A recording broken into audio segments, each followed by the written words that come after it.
একটা তথাকথিত জাদুঘর। কোনো নতুন ভবন তৈরি হয়নি, কোনো বড় অবকাঠামো নেই। অথচ বাজেট ধরা হলো ১১১ কোটি টাকা। সরকারি তহবিল থেকে মুহূর্তেই হাওয়া হয়ে গেল আরও ২০ কোটি টাকা। প্রশ্ন হলো, ইট পাথরের দেয়াল ছাড়া এত বিশাল অঙ্কের টাকা আসলে খরচ হলো কোথায়?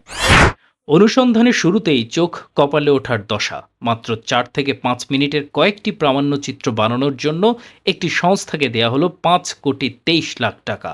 তদন্তে মিলল সেই সংস্থাটির মালিক নুসরাত ইমরোজ তিশা। প্রতিটি শর্ট ফিল্মের খরচ ২৭ লাখেরও উপরে। যখন সেই তিশার এজেন্সির ঠিকানায় যায় গণমাধ্যম কর্মীরা, দেখা গেল সেখানে গত ১৫ বছর ধরে চলছে ব্যাটারি চালিত অটোরিকশার ব্যবসা। এবার আসা যাক আপ্যায়ন খরচে। স্বেচ্ছাসেবকদের খাওয়ানোর নামে লাখ লাখ টাকার বিল তোলা হয়েছে। অথচ মাঠের কর্মীরা বলছেন তারা বাড়ি থেকে টিফিন ক্যারিয়ারে করে খাবার নিয়ে আসতেন। রেস্টুরেন্টের আসল লেজারে যা ২৪,০০০ টাকা, সরকারি বিলে তা হয়ে গেছে ৪৮,০০০ টাকা। নিয়মনীতির তোয়াক্কা না করে টাকা তোলার অদ্ভুত সব কায়দা। কোনো অফিসিয়াল প্যাড নয়, কোনো ভাউচার নয়, স্রেফ একটা সাধারণ সাদা কাগজে সই করেই তহবিল থেকে তুলে নেওয়া হলো ১৫ লাখ টাকা। বলা হলো ভলেন্টিয়ারদের দেয়া হবে, কিন্তু ভলেন্টিয়ারদের পকেট শূন্য।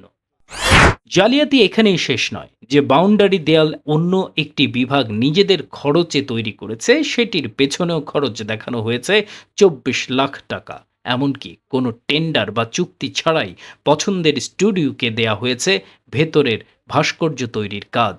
আর এসব দুর্নীতির পেছনে মাস্টার মাইন্ড হিসেবে ছিল মোস্তফা সরোয়ার ফারুকী ও তার স্ত্রী নুসরাত ইমরোজ তিশা।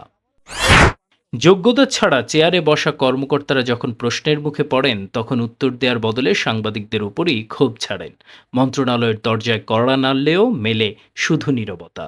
২০২৪ সালের মেটিকুলাস ডিজাইনে করা জঙ্গি হামলাকে পজিটিভলি দেখানোই যেখানে বড় অপরাধ, সেখানে আবার সেটার জাদুঘরের নামে ১১১ কোটি টাকা লোপাট করেছে মোস্তফা সরোয়ার ফারুকী ও তিশা। একে পুকুর নয়, বরং বলা যায় সমুদ্র চুরি। Desk report, বিবাংলা.net।